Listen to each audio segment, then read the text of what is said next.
Dolly Parton stopped mid-sentence. Her smile, the one she has given to audiences for 60 years, simply vanished. She turned her head slowly toward the back of the studio. And Jimmy Fallon, sitting 2 feet away, looked at her face and started to cry. He didn't try to hide it. He didn't reach for a joke. He sat there with tears streaming openly down his face, while 300 people in the Tonight Show studio held their breath, and no one said a single word.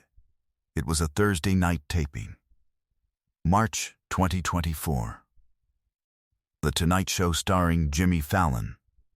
Dolly Parton was the guest, a living legend at 78 years old, sharp and funny and warm in the way she always is, making the whole studio feel like someone's front porch. The interview had been going beautifully. She was talking about her new album, laughing at Jimmy's impressions, making the band laugh. Everything was exactly what a Tonight Show taping is supposed to be. Everything was easy and bright and alive. Then from somewhere near the back of the studio, near the far edge of the audience section, where the lighting goes soft, a voice began to sing. Not loud, not performing, not trying to be heard, just singing. A woman's voice, old and thin and completely unguarded, singing the opening line of "I Will Always Love You" in a register that had no business being in a television studio at all. It sounded like a kitchen. It sounded like a Sunday morning. It sounded like something private that had wandered into the wrong room. Dolly Parton went completely still. Her hands, which had been moving as she talked, stopped. Her eyes moved away from Jimmy for the first time since she had walked out. She tilted her head slightly, slowly, the way a person does when they hear something they are not sure is real. Her mouth was still slightly open from the sentence she had not finished. Then, her chin dropped and the smile did not return. Jimmy noticed immediately. He leaned forward in his chair. "Dolly?" He said it quietly, just her name, watching her face. She didn't answer. She was still listening. The singing continued, unhurried, unaware of what it was doing to the woman on the stage. Jimmy Fallon looked out toward the audience, then back at Dolly, then pressed his hand briefly over his mouth, and the tears came. The entire studio froze. The band, the Roots, who have seen everything, who have been on that stage through 1,000 surprises, sat without playing. Questlove's drumsticks were in his hands, but not moving. The camera operators kept their shots, but no one was calling cuts. The audience had gone so quiet that the voice from the back of the room was the only sound in the building. People were wondering if something had gone wrong, if Dolly was ill, if this was a scripted moment they hadn't been warned about, if the old woman somewhere in the dark at the back of the studio knew she was singing into a silence that 300 people were sharing with her. Then Dolly Parton whispered a name. Her microphone caught it perfectly. Nettie. To understand what happened on that stage, you need to understand what happened in the summer of 1964. Dolly Parton wasn't always Dolly Parton, legend. She wasn't always the rhinestones and the stadiums and the theme park and the voice that has outlasted every era it has passed through. In the summer of 1964, she was 17 years old and newly arrived in Nashville, Tennessee, with a cardboard suitcase and an absolute certainty that she was supposed to be here, even when nothing in the city agreed with her yet. She had come from the mountains, from Sevier County, and a family of 12 children in a house with no electricity, where music was not a career path but simply what people did after supper. She could play anything. She could write songs faster than most people could read them. She had the voice. But Nashville in 1964 did not hand anything to a teenage girl from the mountains with a cardboard suitcase, no matter what her voice could do. She spent that first summer knocking on doors that didn't open, playing songs for people who smiled and said they'd be in touch and never were. Eating crackers and grape soda in a boarding house room and telling herself every night that tomorrow would be different. It was hot that summer in Nashville, the kind of heat that sits on you like a second skin. And she was lonely in the specific way you are lonely, when you are completely sure of something no one around you can yet see. She found Nettie Greer on a Tuesday morning in late July. Found her the way you find things you are not looking for. She had wandered into a church hall on the south side of Nashville. Not a famous church, not a musician's church.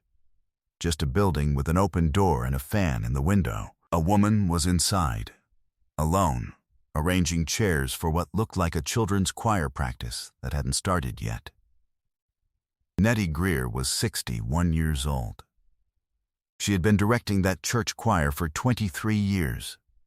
She wore her hair in a tight, gray bun, and her shoes were sensible, and she looked at this teenage girl with the big hair and the cardboard suitcase with absolute zero surprise, as if beautiful girls with cardboard suitcases wandered in every week. "You sing?" Nettie asked her. Dolly said she did. "Then sit down," Nettie said. "The children won't be here for another hour, and I need to hear somebody sing something real before I lose my mind setting up these chairs." Dolly sat down, and she sang. She sang a song she had written herself, not one that would ever be recorded, not one with a title even, just a melody she had been carrying around in her head since the drive down from the mountains. It was about leaving home and not quite being gone.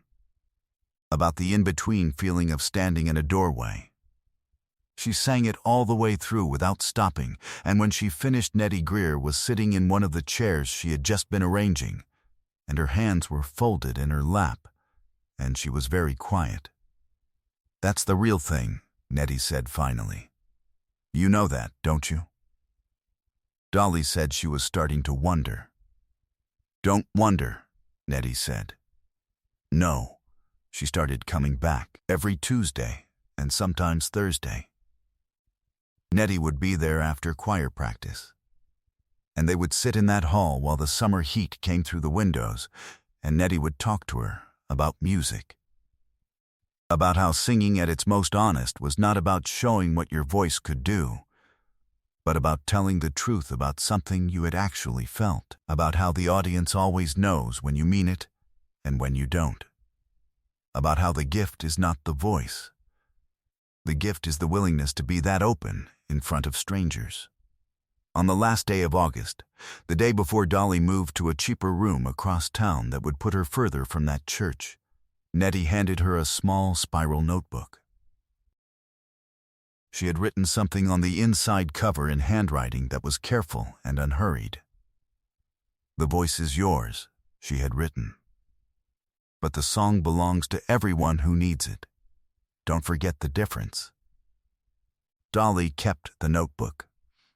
She kept it through the years of playing small clubs and medium clubs, and the years that turned into something else entirely. She kept it through the sessions and the tours and the marriages and the Grammys, and the times it would have been very easy to lose a small spiral notebook in the machinery of becoming famous. She wrote her first real songs in its pages. She wrote "I Will Always Love You" in its pages, not the full version, just the first lines. Late one night in 1972, when she was trying to say goodbye to someone properly and couldn't find the words in regular speech. She lost track of Nettie Greer somewhere in the mid-1970s.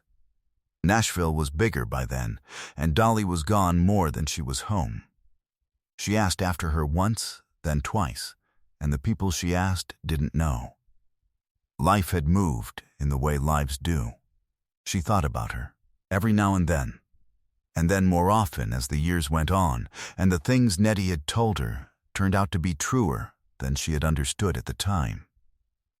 She thought about that church hall on a Tuesday morning in July, and a woman arranging chairs and a fan in the window, and the first person who had ever told her, "Don't wonder, no." Behind the scenes, Dolly Parton had made a decision that no one on the Tonight Show staff knew about until 40 minutes before the cameras went live. She had found Nettie Greer's granddaughter through a search she had been running quietly for the better part of a year. through former congregation members and Nashville church directories, and an archivist at a historical society who had been delighted by the request. Nettie had passed away in 1991. But her granddaughter, a woman named Clara, was 73 years old and living in Nashville still, and had never in her life seen a Tonight Show taping. Dolly had called her personally, had explained, in the plainest terms she knew, what Nettie had meant to her, and why she wanted Clara in that audience on that specific night. She had arranged the seat through her own team, not through NBC. She had asked that no one tell Clara which seat she was in or why it had been chosen. She had told her team, "I just want her to be there. I'll know where to look." What Clara Greer did not know, as she sat in the third row from the back on the right-hand side of the Tonight Show studio, was that Dolly Parton had written a song. She had written it that winter, privately, not for an album, not for a session.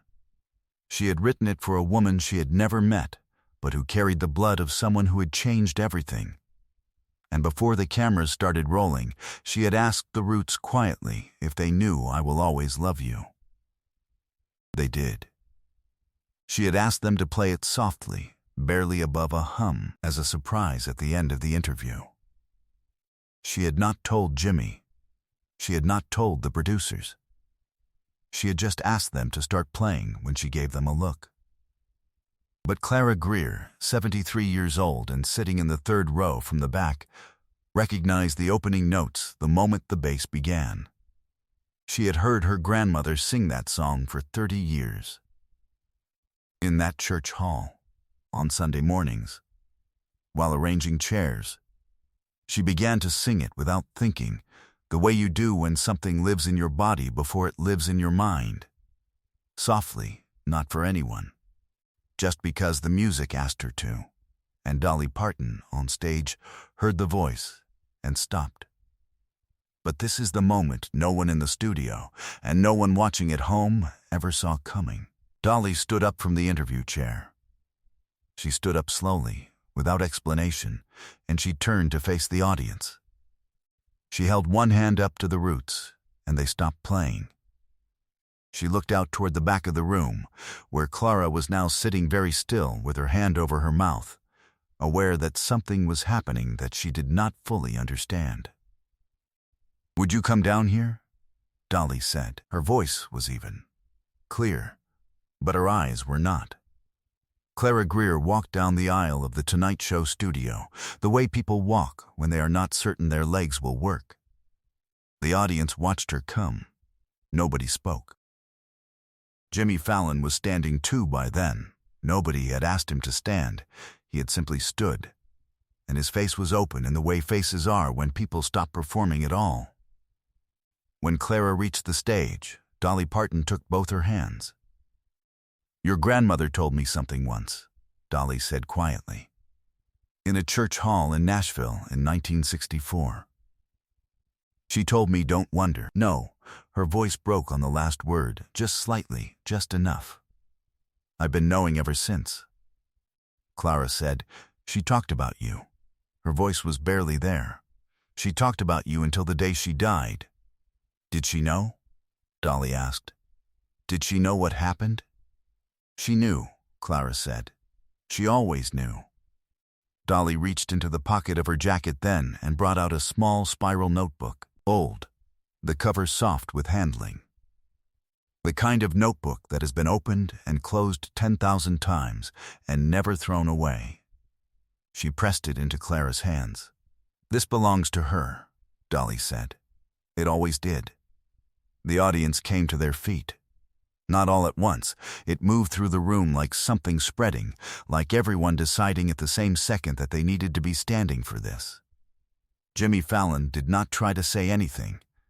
He simply put his hand on his chest and stood there, tears running freely down his face, watching two women hold a notebook between them in the middle of a television studio, while 300 strangers became, briefly, something else entirely. Clara Greer brought the notebook home to Nashville. She has not opened it yet. She says she is waiting, until she feels ready, and that she is not ready yet, and that she suspects she will know when she is. Dolly Parton dedicated her next album to the memory of Nettie Greer. No explanation in the liner notes, just the name, and the years 1903 to 1991. Jimmy Fallon kept the clip on his phone for the rest of that week and showed it, without commentary, to every person who came into his office. He has never fully explained why it hit him the way it did. He said once, in passing, that it reminded him of something he'd been trying to remember. The notebook sits on a shelf in Clara Greer's house in Nashville, in a room where her grandmother's choir robes still hang. Below it, on the same shelf, is a photograph taken in a church hall in July of 1964. A teenage girl with a cardboard suitcase and an old woman with a gray bun, both of them looking at the camera as if they have just remembered something important. Some voices carry forward longer than the person who first lifted them.